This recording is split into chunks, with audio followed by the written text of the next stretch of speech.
Hello বন্ধুরা, আজকে আমাদের রাতের মেনু লুচি আর কষা আলুর দম। ময়দাটা মাখিয়ে আমি লেচি কেটে নিয়েছি।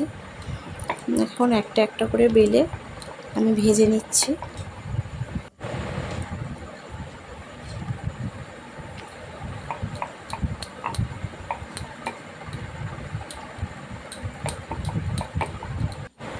কড়াতে তেলটা গরম করে একে একে লুচিগুলো আমি ছেড়ে দিচ্ছি।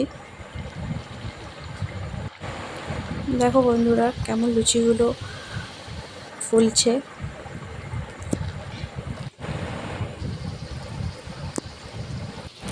একটা একটা করে এইভাবে ভেজে নিয়েছি আমি। আপনারাও এরকম করে ভেজে নেবেন। ময়দাটা একটু আধ ঘন্টার মতন মাখিয়ে রেখে দেবেন। খুব ভালো দুফল হয়ে লুচিগুলো খুব ভালো ফুলবে। এরপর বন্ধুরা, আমি আলুর দমের রেসিপিটা আপনাদেরকে দেখাচ্ছি। প্রথমে কড়াই তেল দিলাম। তেলটা গরম হয়ে যাওয়ার পর আলুগুলো একে একে সব দিয়ে দিলাম কড়াই। দিয়ে আমি হালকা হালকা করে নাড়তে থাকলাম। একটু অল্প করে হলুদ দিয়ে দিলাম, যাতে হালকা হালকা উপরগুলো ভাজা হয়ে গেলে হলুদটা একটু দিয়ে দিলাম, যাতে কালারটা আরও ভালো আসে, সেই জন্য। আপনারাও এরকম করে আলুগুলো ভাজার সময় একটু হলুদ দিয়ে দেবেন, দেখবেন খুব ভালো আলুটার কালারটা আসবে।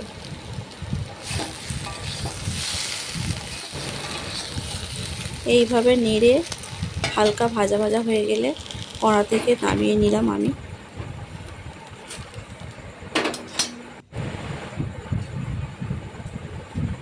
নামিয়ে নেবার পর কড়াই তেল দিয়ে একে একে সব মশলাগুলো দিলাম। তেজপাতা দিলাম প্রথমে, একটু ভেজে নিয়ে পেঁয়াজ কুচি, একটা গোটা বড় সাইজের পেঁয়াজ কুচি দিয়েছি এখানে আমি।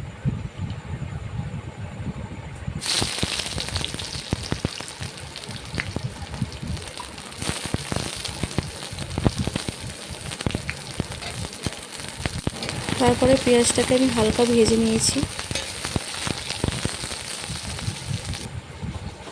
নেবার পর এই মশলাগুলো দেবো। একটা টমেটো আমি দিয়েছি এখানে।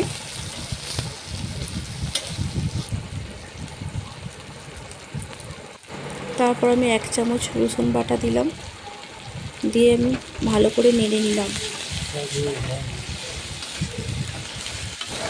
তারপর 1 চামচ লঙ্কা বাটা,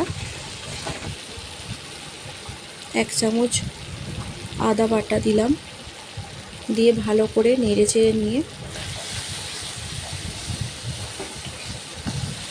মশলাটা একটু ভাজা ভাজা হয়ে গেলে তারপর এতে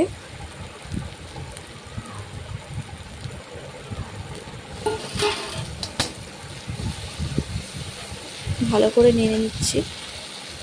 তারপরে জল দিয়ে দিলাম। এরপর একে একে সব মশলাগুলো দিলাম। হলুদ গুঁড়ো 1 চামচ, লঙ্কা গুঁড়ো 1 চামচ, নুন 1 চামচ দিয়ে দিলাম। এবার ভালো করে এগুলোকে মিক্সড করে দিলাম। মিক্সড করে দেওয়ার পর আলুগুলোকে একে একে সব আমি তুলে দিলাম, দিয়ে ভালো করে নেড়ে চেড়ে দিলাম একটু।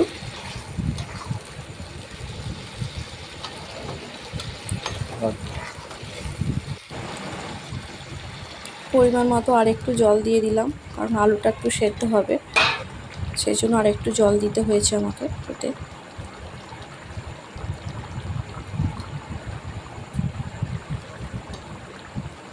একটু 1 চামচ জিরে গুঁড়ো দিয়ে দিলাম।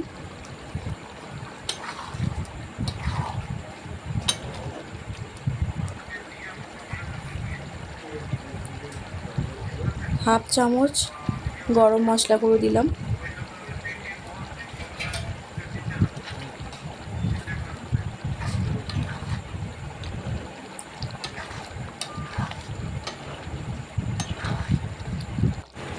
বন্ধুরা জল দেওয়ার পর আমি ঢাকা দিয়ে দিয়েছিলাম, ওটা হচ্ছে আমি আপনাদেরকে দেখাতে পারিনি আর। তো এখন আমার রান্না কমপ্লিট, আপনাদেরকে পরিবেশন করে দেখালাম। থ্যাংক ইউ বন্ধুরা। আমার ভিডিওটা ভালো লেগে থাকলে আমাকে সাবস্ক্রাইব করবেন, লাইক করবেন, শেয়ার